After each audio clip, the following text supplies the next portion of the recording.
Hi everyone, मैं Gaurav Kumar motivation speaker एक बार फिर से नई कहानी के साथ नई जोश के साथ आपको बीच आया हूँ। लेकिन आज मैं किसी के बारे में नहीं बताऊँगा, किसी की सक्सेस की बात नहीं करूँगा, किसी की कहानी नहीं बताऊँगा। लेकिन आज मैं उनकी बात करूँगा, अपने इतिहास अपने देश की बात करूँगा, जो कि अपना इतिहास कैसे बना, अपना इतिहास कहाँ से हुआ और कौन कौन यहाँ पे साम्राज्य स्थापित हुए, कौन कौन आए, कौन अपना हमारे देश को लूटा, कितने दिन तक साम्राज्य किया, ये सब बारे में आपको बताऊंगा। और ये कहानी हम लोग के लिए अति आवश्यक है और हमें जानना चाहिए ताकि आने वाली पीढ़ी भी देखे और समझे कि मेरा इतिहास क्या रहा। जी हाँ दोस्तों, लेकिन इससे पहले आप चैनल को सब्सक्राइब और लाइक शेयर जरूर करें ताकि हमें भी आपसे कुछ उम्मीद रहती है, इसके बारे में कुछ ना कुछ नया दिखाएँ, कुछ ना कुछ आपको सुनाएँ ताकि आप भी मोटिवेट हुए।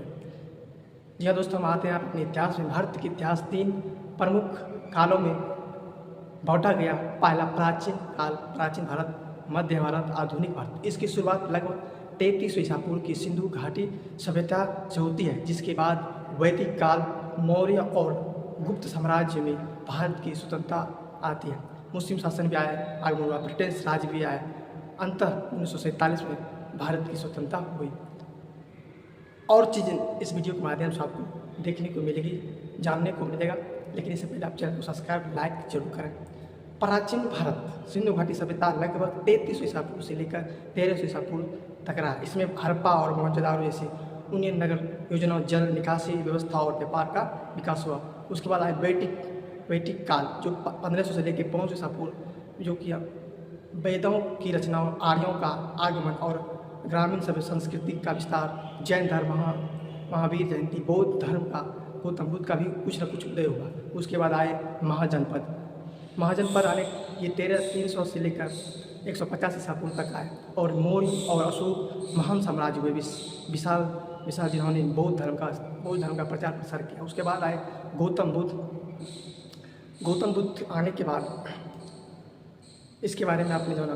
उसके बाद आए गुप्त वंश, जो 4वीं से लेकर 6वीं शताब्दी के ईसा पूर्व में। इसने भारत के इतिहास का स्वर्ण युग कहा जाता है, जिसमें कला, विज्ञान, आर्यभट्ट और साहित्य का अद्भुत विकास हुआ। उसके बाद आए मध्यकालीन भारत, राजपूत काल और विदेशी आक्रमण।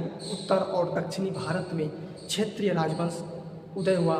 चोल, पल्लव 8वीं शताब्दी से अरब और तुर्क आक्रमण की शुरुआत।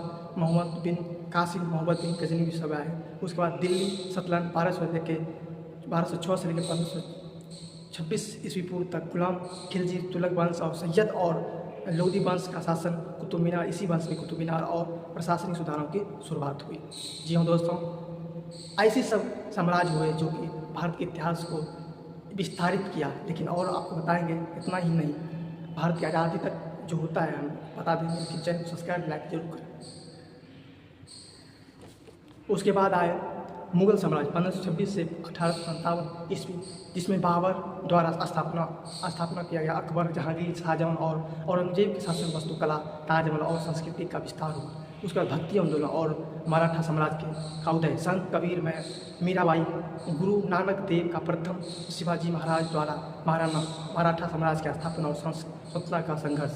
उसके बाद आया आधुनिक भारत। इसमें कई सारे युद्धवीर, क्रांतिकारी उत्पन्न हुए, जन्म हुआ और अपना नाम रोशन किया। इसमें ब्रिटिश ईस्ट इंडिया कंपनी का राज 1498 और वास्को डी गामा की आगमन के बाद यूरोप की शक्तियों का प्रवेश। 1757 प्लासी युद्ध हुआ और धीरे धीरे पूरे देश में अंग्रेज का अधिकार हो गया। उसके बाद राष्ट्रीय स्वतंत्रता आंदोलन, जो 1850 से लेकर 1947 तक चला। इसके बारे में आप जानिए। महाशक्ति महात्मा गांधी, सरदार पटेल, सुभाष चंद्र बोस, भगत सिंह और अनगिनत सेनानियों ने नेतृत्व और सहयोग आंदोलन किया। सोवियत आंदोलन हुआ और भारत को अंग्रेज को मुक्त कर दिया गया और स्वतंत्रता 1947 वर्तमान बन जाएगा। 1947 को भारत आज़ाद हुआ और 26 जनवरी 1950 को संपूर्ण भारत आज़ाद होकर उभरे। इस कहानी से आप क्या सीखें और अपना इतिहास में क्या जाने, ये कमेंट जरूर दें और चैनल को सब्सक्राइब लाइक जरूर कर, ताकि आने वाला वीडियो आपको मिलता रहे। जय हिंद, जय भारत।